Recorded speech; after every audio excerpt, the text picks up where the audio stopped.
Queridos e queridas, tudo bem? Como vocês estão? Sou o professor Alexandre Pérez Rodrigues. Vamos continuar aqui com o nosso curso de Direito do Consumidor, aqui na nossa formação dos sonhos. A ideia, então, é trazer todo o panorama do direito do consumidor e eu vou ajudar vocês aqui. Estamos na nossa aula 3 e vamos, então, partir agora desenvolvendo o nosso tema para falar mais especificamente do famoso CDC, o nosso Código de Defesa do Consumidor, né? Pois bem, na primeira aula nós falamos o que é consumo, o que é consumidor, como que o direito tratou a situação do consumidor e depois como que a Constituição e o ordenamento, então, jurídico brasileiro, conseguiram trazer essa nova sistemática aí do direito do consumidor para as nossas leis, para a nossa Constituição. E hoje, especificamente na nossa aula 3, vamos falar aqui do CDC, começando pelos princípios e regras, né? Vejam só, a diferenciação entre princípios e regras é uma doutrina bem extensa, que vai lá, remete aí ao direito germânico, né? E a diferença entre princípios e regras, ela envolve os temas de hermenêutica, os temas de direito constitucional, mas nós vamos aqui trazer especificamente uma ideia básica de diferença entre princípios e regras, pensando no seguinte: os princípios são os valores que essa lei vai defender, enquanto que as regras são a instrumentalização desses valores, né? Como que vai colocar em prática. Então, o CDC ele vai trazer princípios, ele vai trazer toda uma sistemática geral de como que o Estado vai promover e defender o consumidor, que é a política pública do direito do consumidor, né? Que está lá no nosso artigo 5º, nosso artigo 170, e essas regras vão trazer aí o como, né? Como que vai se colocar em prática, né? Como que nós vamos pegar esses princípios e vamos densificar aí por meio de regras, por meio de instrumentos, mecanismos, como que nós vamos conseguir colocar isso no papel através dessa lei que é o Código de Defesa do Consumidor. Então, vamos ter em mente aqui, apenas nesse momento, que princípios são os valores e as regras são os meios de assegurar esses valores, né? E para isso nós vamos pensar que as regras, que são tudo aquilo que os artigos trazem, toda essa sistemática de responsabilidade, de contratos, de cláusulas abusivas, de direito coletivo, como que se vai colocar em prática pensando em garantir aí a viabilidade do direito do consumidor. Então, para isso, nós vamos pensar primeiramente no princípio mãe do direito do consumidor, é aquilo que traz a sua identidade jurídica, né? Que é o chamado princípio protetivo, né? Lembre-se, na primeira aula, né, a gente falou lá do direito do consumidor, na segunda aula nós falamos da relação de consumo, iniciamos aqui o consumidor, fornecedor, produto e serviço, e agora temos que ter em mente, que eu já comentei com vocês, que o direito do consumidor é um direito parcial. Por quê? Porque ele protege o consumidor, ele assume o consumidor como a parte mais vulnerável, mais fraca dessa relação, da relação de consumo, que é aquela relação jurídica entre fornecedor e consumidor, objeto do produto e serviço, pensando a finalidade aí de destinatário final dessa circulação de mercadorias. Então, o consumidor, a lei já assume que ele é a parte mais fraca. Por quê? Porque ele é a parte mais fraca justamente porque ele não detém informação completa sobre o serviço, sobre os meios de produção. Ele, às vezes, tem a possibilidade de escolha limitada aí nos seus produtos e serviços. Então, nós, como consumidores, quando temos a necessidade de um produto ou serviço, quando vamos escolher esse produto ou serviço, nós temos aí uma informação, uma possibilidade reduzida. E por isso que nós somos considerados consumidores, é a tal da vulnerabilidade. Depois vamos abrir um leque aí dos tipos de vulnerabilidade econômica, jurídica, informacional, tem vários tipos, já que a gente vai ver com mais vagar aqui em outras aulas. Mas tenha em mente que, como o consumidor é a parte mais fraca dessa relação, então a lei assumiu isso e ela vai trazer uma ideia de proteção. Então, o CDC, o Direito do Consumidor, ele já tem essa ideia do princípio protetivo que vai se irradiar para todas as outras regras e princípios do CDC. Esse princípio protetivo é um princípio maior, ele é a base, ele é o chão de onde vão ser feitas as regras para o CDC todas as regras, iniciar todas as situações, responsabilidade civil, etc., tudo com base nessa lógica de que o consumidor é a parte mais vulnerável, a parte mais fraca dessa relação de consumo. Então, o princípio protetivo, que é o princípio maior do CDC, ele é a ideia, o núcleo, a ideia base do CDC. Ou seja, se fizermos um paralelo lá com o direito constitucional, pensando na dignidade da pessoa humana, que é a identidade psicológica lá da nossa Constituição, pensando na Constituição cidadã, em paralelo, o princípio protetivo é a identidade do CDC. Por quê? Porque a ideia vai ser sempre proteger o consumidor. Mas tenham em vista o seguinte, proteger não significa ser sempre parcial, proteger não significa ser sempre unilateral para o consumidor, nessa parte da relação de consumo. Por quê? Porque a lei vai ter um viés, ela não esconde isso, ela já tem um viés favorável ao consumidor. Para quê? Para reequilibrar uma relação que já nasce desigual entre fornecedor e consumidor.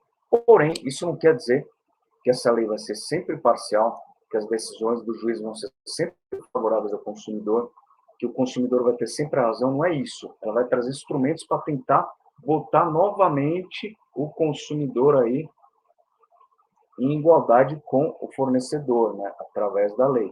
Mas não quer dizer que ela vai ser sempre parcial, vai ser sempre unilateral, vai ser sempre favorável ao consumidor. Para isso, vamos ter em mente aí o princípio do equilíbrio das relações de consumo e da harmonização do sistema do consumidor. Por quê? A gente vai ver daqui a pouquinho isso aí, mas são princípios que trazem uma ideia de que, apesar de ter esse viés mais favorável, mais protetivo ao consumidor, a ideia é reestabelecer essa relação de consumo para que as partes tenham iguais poderes, iguais condições, iguais possibilidades, né? Então, esse é o princípio protetivo. Agora, vamos ter em mente também o seguinte, como que o Código de Defesa do Consumidor bota em prática, bota aí a maneira, o como vai fazer essa proteção ao consumidor, como que ele vai executar essa política pública. Daí temos que lembrar que vão ter vários meios de se fazer isso. A primeira delas é a Política Nacional das Relações de Consumo, né? A Política Nacional a gente pode pensar como aí os mecanismos, né? Esses mecanismos vão se valer de princípios, porque esses princípios vão dizer para onde que a interpretação tem que ir, para onde que o intérprete do direito, aí quem vai instrumentalizar, o advogado, as promotorias, o juiz, quem vai instrumentalizar essas normas, para onde que ele tem que caminhar, ele tem que pensar. Esses são os princípios. E também, finalmente, os direitos básicos, né? Que eles vão trazer institutos, né? Meios de se colocar em prática esses princípios. Então, vamos estudar, então, essas três possibilidades, os princípios, a política nacional e os direitos básicos, né? Aí um viés triplo aí para a gente pensar como que o CDC se estruturou. E depois a gente vai seguir, vai entrar na parte chamada parte específica do CDC, que daí vai falar das práticas comerciais, da oferta, etc., publicidade, isso daí é uma parte específica. Agora, aí a parte geral do CDC, essa que a gente está trazendo hoje, que é o nosso panorama do Código de Defesa do Consumidor. Pois bem, então, vamos pensar aqui já na política nacional das relações de consumo, que vejam, esses daqui são os mecanismos, né? Se pensarmos em mecanismos, vamos pensar em meios de se colocar em prática a política pública do direito ao consumidor. Então, meios de se estruturar aí várias instituições, várias instituições públicas, o mercado, associações, etc., meios de se regulamentar aí a circulação de mercadorias, o mercado de consumo, meios de se criar aí possibilidades de defender o consumidor. Para isso, a gente tem que ter em mente, principalmente, aquilo que o CDC fala no artigo 5º, né? Então, eu vou colocar aqui para vocês terem em mente. Lembrem-se que a nossa ideia aqui é um bate-papo, então eu vou trazer os artigos de lei, mas eu peço que vocês Leiam em casa. Então, o artigo 5º ele vai falar exatamente o seguinte: como que vai ser executada essa política nacional das relações de consumo, né? Quais são os instrumentos? Então, primeiro deles, assistência jurídica integral e gratuita para o consumidor carente. Daí a gente pensa na defensoria, que é uma estrutura que já está em voga, pelo menos a gente pensa aqui em São Paulo, né? Nos outros estados também já tem, a defensora tem núcleos aqui no estado de São Paulo que fala aí da proteção do defesa do consumidor. Vamos pensar, considerar que nos outros estados também ela já está estruturada e também já tem esse viés, esse núcleo de defesa do consumidor. Daí, por outro lado, também promotorias de justiça de defesa do consumidor, promotorias, então, Ministério Público, isso também já está estruturado aqui em São Paulo, pelo menos falando aqui, nós temos aí a promotoria de defesa do consumidor, então, é uma área específica, ela vai ser aí um braço da administração pública, no caso do Ministério Público, voltado especificamente para essa situação de defesa do consumidor, a criação de polícias especializadas no atendimento de consumidores vítimas de infrações penais de consumo, ou seja, as delegacias de consumidor, que também estão sendo estruturadas em alguns estados mais, já estão mais desenvolvidas, em outros menos, criação de juizados especiais de pequenas causas e varas especializadas para a solução de litígios de consumo. Lembre-se, isso daqui eu estou lendo os incisos, né? Isso daqui, o CDC de 1990, lembre-se que a lei do GEC, do GEPIN, é de 1995, né? A lei 9.099, depois tem os especial da Fazenda Pública, etc., mas o que trata o grosso do direito do consumidor é a lei 9.099. E, de certa forma, então, isso daqui já foi atendido. Então, se os juizados especiais de pequenas causas que, acredito eu, envolvem a maioria dos problemas de direito do consumidor, né? Daí também tem mais um caso que fala da concessão de estímulos à criação e desenvolvimento de associações à defesa do consumidor. Aqui os estímulos seriam estímulo tributário, financeiro, burocrático, ou seja, daí a gente lembra do IDEC, lembra das outras ONGs, associações de defesa do consumidor, que fazem todo um respaldo aí nesse sistema nacional e contribuem bastante, né? Daí, o outro inciso fala de mecanismos de prevenção e tratamento extrajudicial e judicial do superendividamento e proteção do consumidor da pessoa natural. Isso daqui é aquela inclusão pela Lei 14.181 de 2021, e traz a ideia do superendividamento, que a gente vai ver com mais devagar em outras aulas, mas também pensa-se em uma estruturação, um mecanismo para fazer valer essa política nacional. E, finalmente, então, a instituição de núcleos de conciliação e mediação de conflitos oriundos do superendividamento, que está ligado aí, aqui no que eu falei, os 6, mas também do superendividamento. Essas daqui são o conteúdo do artigo 5º e aquilo que representa, então, esses mecanismos da política nacional. Agora, a política nacional ela vai ter que obedecer a alguns princípios, né? E esses princípios, como, repetindo novamente, eles vão ter como base aí o princípio protetivo, só que eles vão esmiuçar um pouco desse princípio protetivo, né? Pensando sempre na ideia do consumidor como sujeito vulnerável, né? Pensando sempre na ideia da harmonização aí das relações de consumo. Então, nós vamos ver aqui que os princípios eles vão reger aí as, a política nacional, e eles estão presentes no CDC, no nosso artigo 4º, né? O artigo 4º, ele fala da política nacional, assim, as diretrizes, então, atenção a respeito à dignidade, saúde e segurança dos consumidores, né? Melhoria da qualidade de vida, transparência, harmonia das relações de consumo e os princípios seguintes, né? Que são aí, talvez, o desenvolvimento do princípio protetivo em alguns viéses, né? Então, o primeiro deles, reconhecimento da vulnerabilidade do consumidor no mercado de consumo, né? Botando aí em todas as letras a ideia do princípio protetivo, né? Por quê? Porque o consumidor é a parte mais fraca da relação, então vai se reconhecer ele como sujeito vulnerável, reconhecer ele para quê? Para as políticas públicas setoriais, para as decisões judiciais e por aí vai, né?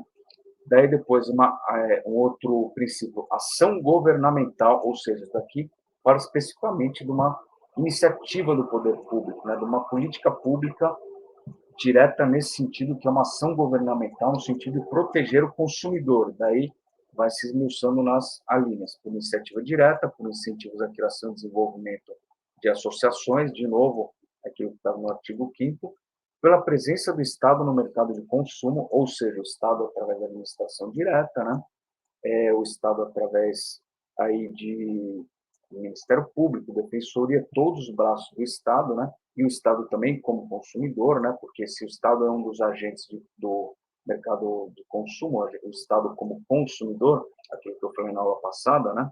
Lembre-se que o Estado também pode ser consumidor em algumas situações. O Estado como consumidor, fazendo valer seus direitos, reivindicando seus direitos, ele também fortalece esse mercado de consumo. Também pela garantia de produtos e serviços com padrões adequados de qualidade, segurança, durabilidade e desempenho. Isso aqui significa o quê? Que vão ter aí situações e organismos do Estado que vão reivindicar essa qualidade do serviço, ou seja, podemos lembrar aí do IPT, do Inmetro, que vão verificar a qualidade do produto e do serviço, a segurança, a durabilidade. É também aí uma via paralela de você fazer valer aí o princípio protetivo para quê? Para que se coloque, que tenha aí um anteparo, né, do poder público para se colocar no mercado de consumo os produtos com a melhor qualidade e segurança possíveis, né? Já prevenindo aí situações aí de acidentes de consumo que a gente vai ver em outra aula. Também, além disso, a ideia principalmente da harmonização, que é aquilo que eu já havia comentado, já havia chamado a atenção de vocês. Por quê? Porque harmonização entre o consumidor e o fornecedor, para quê? Para que haja aí, o fornecedor não seja completamente despido aí das suas possibilidades, né? Ou seja, vamos pensar num sistema, uma ideia radical do consumidor que reivindica de uma maneira ilícita, reivindica de uma maneira que tire todas as possibilidades aí do consumidor, do fornecedor, de fornecer produtos, serviços no mercado de consumo, ou seja, aquela pessoa que reivindica de uma maneira a mais do que dever, de uma maneira abusiva, né? Então, para prevenir isso, pensa-se numa ideia de harmonização das relações de consumo. Por quê? Porque as empresas, como consumidor, também está ligado à ideia lá da livre iniciativa. Então, temos que lembrar que, como é o princípio da ordem econômica, ele também vai ser aí um dos vieses para o fornecedor realizar sua atividade econômica. Porém, ele também vai ser um viés favorável ao consumidor. Então, a ideia é do equilíbrio aqui, né? Então, esse equilíbrio ele vai se traduzir nessa harmonização dos interesses, né, do consumidor e do fornecedor, ou seja, a ideia é que o fornecedor forneça os produtos da maneira mais adequada, seguindo o princípio da qualidade, seguindo todos os padrões aí, né, de segurança, etc. E também que o consumidor ele reivindique, na medida da lei, os seus direitos. Ou seja, ele não pode extrapolar isso, ele não pode devolver um produto fora do prazo, ele não pode reivindicar aí um acidente de consumo que não exista simplesmente porque ele não gostou do produto, e por aí vai. Então, é uma ideia de harmonização. Ninguém pode abusar. A lei já traz instrumentos, já traz princípios para equalizar a relação, só que não se pode pensar aí numa ditadura do consumidor, vamos dizer, né?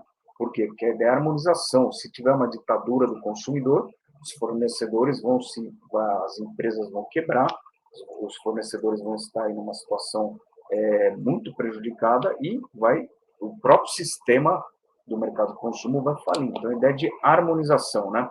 Vejam só, é um raciocínio interessante. A lei é desigual, a lei traz uma ideia de vulnerabilidade, depois por causa de diversas maneiras, trazer um equilíbrio. Daí, a partir daí, com esse equilíbrio, ela vai, então, trazer uma ideia de princípio de harmonização, né?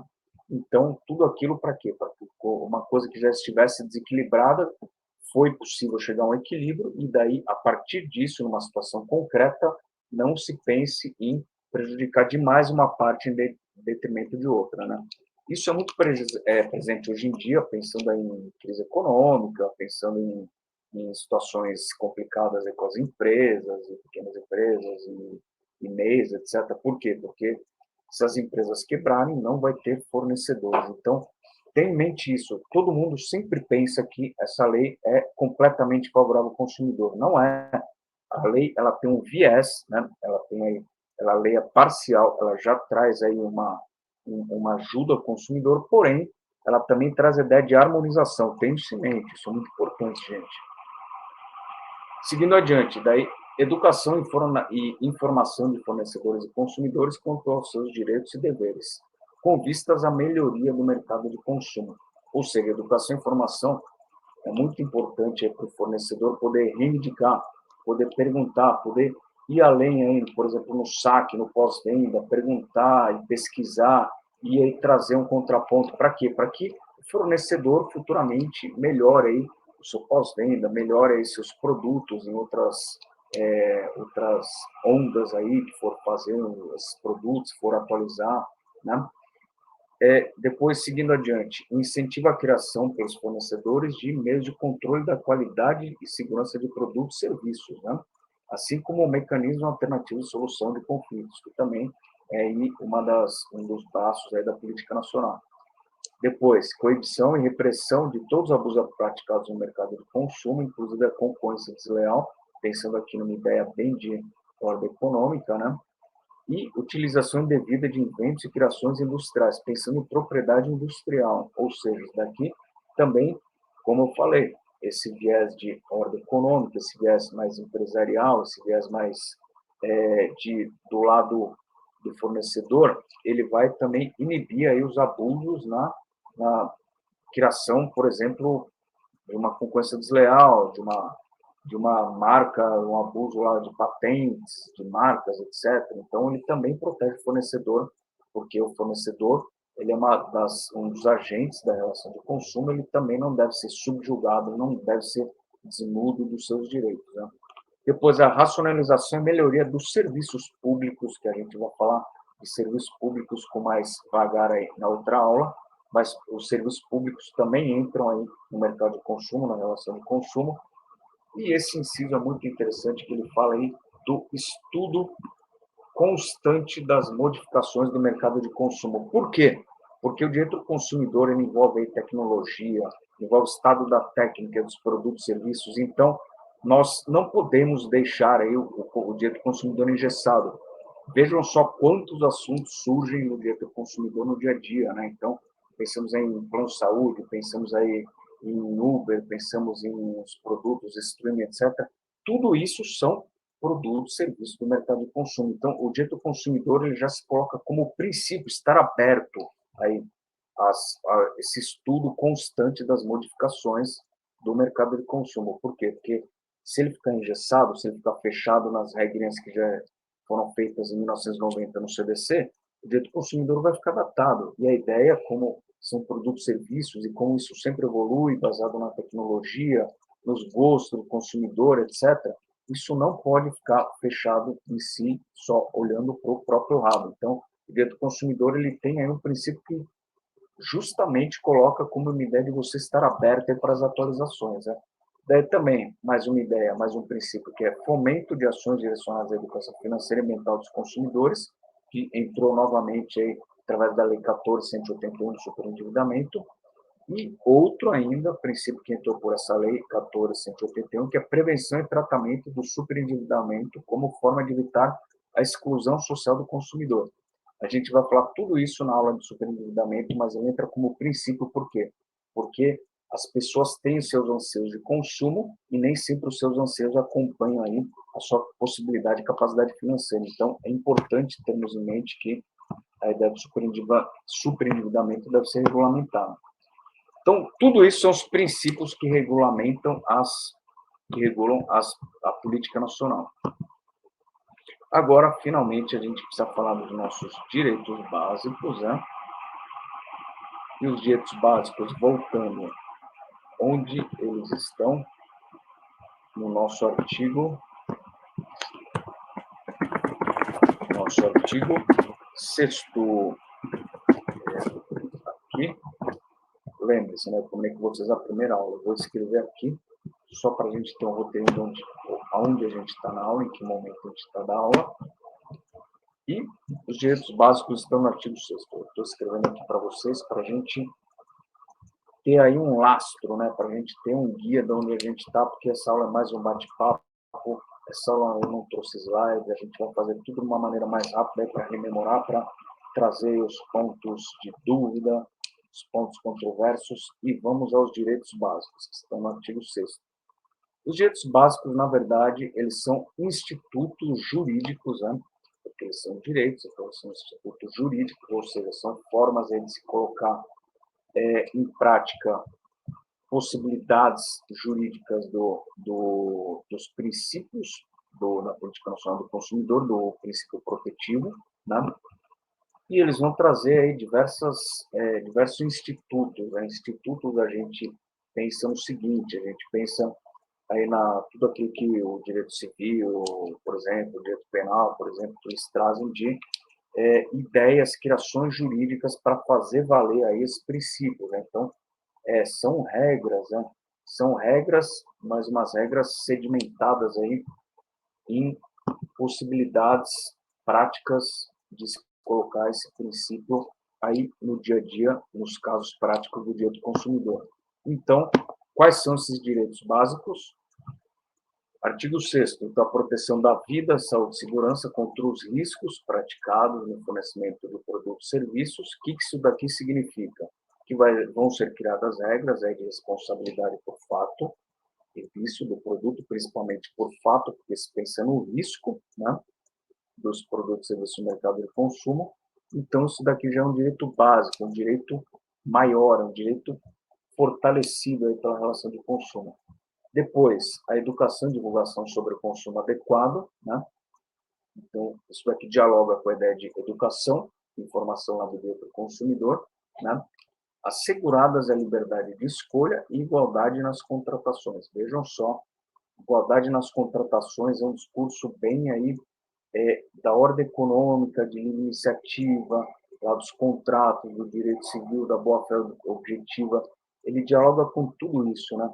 Porque a liberdade de escolha, o consumidor ele não pode ser podado na sua liberdade de escolha, mas a lei traz um direito básico fortalecendo isso, ou seja, ele deve ter a educação e divulgação sobre o consumo, ou seja, ele deve ter todas as possibilidades para conhecer o produto, né, para poder escolher, e a partir daí exercer a sua liberdade de escolha, né? Então, essa liberdade de poder escolher o que ele vai consumir, quanto vai consumir, quando vai consumir, né? Então, lembre-se que ele é um direito de terceira dimensão, mas que ele tem aí braços da primeira e segunda dimensão dos direitos humanos, né? Isso daqui estava na primeira aula. Agora aqui também, trazendo de maneira mais substancial o direito à informação, que está no artigo 6º, inciso 3, informação adequada e clara sobre os produtos e serviços, né? Daí com especificação correta de quantidade, características, proporção de qualidade, tributos e os riscos que apresentam, né? Esse daqui teve a redação modificada em 2012, para quê? Para dizer quais são os tributos que incidem sobre aquele produto ou serviço, né? Então, vejam só, quando você adquire um produto ou serviço, você tem lá, em geral, os produtos, você vê na nota fiscal, aquela discriminação dos tributos. É para quê? Para o cidadão saber o que ele gasta em termos do produto em si, o que ele gasta em termos de tributo, né? Para quê? Para ter uma ideia aí de onde que qual produto demanda mais tributos, por exemplo, o cigarro, bebidas alcoólicas, e qual produto demanda menos, né? E daí ele tem essa possibilidade de se informar por que um produto demanda mais tributação, outro demanda menos. Então, tudo isso aqui dialoga também com a ideia de educação e informação do consumidor, que está lá na política nacional. Daí depois, a proteção contra a publicidade enganosa e abusiva, né? Métodos comerciais coercitivos e desleais. Então, vejam só, eu falei para vocês, que são direitos básicos, que eles são aí regras mais densificadas, que depois se transformam em regras em si, né? Então, aqui, a proteção contra a publicidade enganosa abusiva é um direito básico, que depois, mais para frente no CDC, vai se desenvolver em como que ele vai defender da publicidade enganosa abusiva, o que é publicidade enganosa abusiva, mas como direito básico, como um dos pilares aí do direito do consumidor, ele já vem aqui no artigo 6º, né? Daí, depois, seguindo adiante, a modificação das cláusulas contratuais que estabeleçam prestações desproporcionais, né? Em razão dos fatos supervenientes que as tornem excessivamente onerosas, né? Então, a proteção contra a onerosidade excessiva, que vai ser um assunto que vai trazer repercussão aí no direito contratual do consumidor, né? Adiante, a efetiva prevenção e reparação dos danos patrimoniais e morais, individuais, coletivos e difusos, daqui a base da responsabilidade civil do consumidor, né? Porque ele fala danos patrimoniais e morais, vejam só, hoje isso daqui é tão comum para nós, mas na época de 1990 era necessário um direito básico para descrever isso, para dizer que todos os direitos patrimoniais e morais seriam aí protegidos como direitos básicos, né? Depois, o acesso aos órgãos judiciários e administrativos com vistas à prevenção e reparação de danos, né? Também, o artigo aí que já foi institucionalizado pela Defensoria, pelos convênios da OAB com a Defensoria, pelas promotorias, né? Por quê? Porque vamos pensar aí a prevenção e reparação de danos, né? Então, o acesso aos órgãos judiciários, na verdade, quer dizer o acesso à justiça, né? Que é a própria ideia que a Defensoria substancializa, né? A Defensoria Pública. E também pensando aí nas leis de usuários de serviços públicos, também pensando em alguns serviços públicos que atendem, fazem parte das relações de consumo, né? Então, pensando também com esse acesso, né, aos consumidores, aos órgãos que vão ser responsáveis por isso, né? Outro inciso, a facilitação da defesa dos seus direitos, inclusive com a inversão do ônus da prova, né? Quando for verossímil a alegação ou quando for hipossuficiente, seguindo as regras de ordinária experiência. Essa daqui é a famosa inversão do ônus da prova, aqui é uma inversão op legis, ou seja, esse termo quer dizer que essa inversão, se ocorrer nessas situações descritas no inciso 8, vai ser feita a inversão do ônus da prova de imediato, ou seja, por força da lei, né? Não vai ter aí uma valoração do juiz, vai ter valoração simplesmente se essa situação se enquadra nesse inciso, né? E isso daqui também está relacionado à ideia de hipossuficiência, né? Daí a gente vai ver qual a diferença de hipossuficiência e vulnerabilidade, né? Grosso modo, sem desenvolver muito esse assunto aqui, a hipossuficiência é uma coisa pontual, fática, ocasional, relacionada a um processo, a um problema do consumidor pontual lá, relacionado a um fato específico, a um fato concreto, enquanto que a vulnerabilidade é um princípio, uma coisa maior que já é presumida, né? Então, a hipossuficiência está mais relacionada aí ao aspecto processual, ou seja, aquele consumidor que já é considerado vulnerável naquela relação de consumo, ele vai ser considerado, no caso, considerado hipossuficiente naquele caso concreto, naquele processo, ou seja, baseado aí na possibilidade que ele tem de defesa, baseado na possibilidade que ele tem de fazer suas provas, né? Então, essa ideia da vulnerabilidade contraponto com a hipossuficiência. A vulnerabilidade é o princípio, a hipossuficiência é a situação concreta processual, né? E tudo isso relacionado aí com a facilitação da defesa dos seus direitos em inversão do ônus da prova, né? Daí, seguindo adiante, também temos a adequada e eficaz prestação de serviços públicos, que eu vou falar aí com mais vagar quando eu falar de serviços públicos no direito do consumidor, mas tenha em mente que adequada e eficaz são adjetivos que não são levianos, não estão aqui na lei de maneira inútil, não é um luxo do legislador colocar adequado e eficaz. Por quê? Porque daí a gente vai falar de serviço eficiente, lembre-se do princípio da eficiência, a gente vai falar do princípio da adequação, que também está relacionado lá aos serviços públicos, lei 8987. Mas guardem só essa informação, só tenho aí um glimpse para a gente desenvolver isso mais adiante, quando falamos de serviços públicos. Daí também temos aqui um inciso que fala da garantia de práticas de crédito responsável, educação financeira e prevenção e tratamento de superendividamento, que ele veio de novo aí como uma inclusão pela Lei 14.181. Outra inclusão, preservação do mínimo existencial da repactuação de dívidas e concessão de crédito, que também é um adendo da Lei 14.181.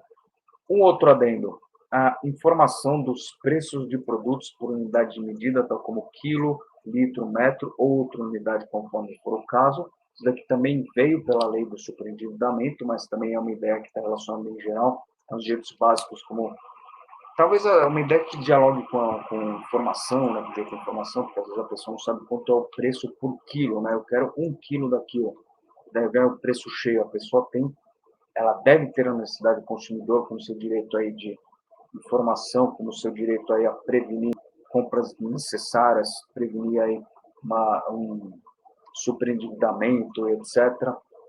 Ela deve ter essa informação acerca de quanto que é o produto por quilo, por litro, por metro, que está aí nesse nosso inciso 13.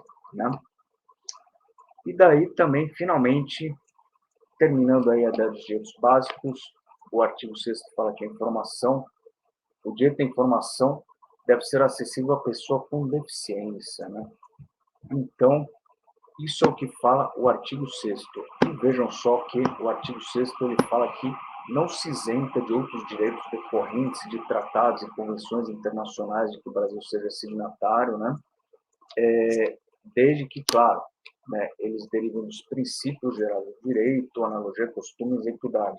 Ou seja, deixa-se uma cláusula aberta a novas possibilidades de direitos básicos, desde que eles tenham essa força aí de tratados internacionais.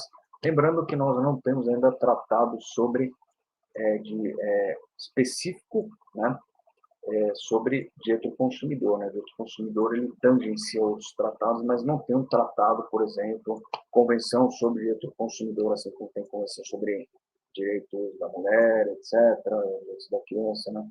Então, isso daqui, a ideia é simplesmente trazer uma cláusula aberta, que também dialoga com aquela ideia de melhoria constante aí do mercado de consumo, que a própria ideia de direito do consumidor, que é um direito aí, vamos dizer, futurista, né? Um direito que está sempre aberto às novas possibilidades, novos produtos e novas tecnologias. Por quê? Porque ele trata justamente daquilo que a gente consome, daquilo que faz parte das nossas necessidades de produtos e serviços para o dia a dia. Né? Então, essa foi a nossa aula 3. Eu agradeço a atenção e continuo comigo adiante para a gente fazer, então, desenvolver isso tudo para outros pontos. Obrigado.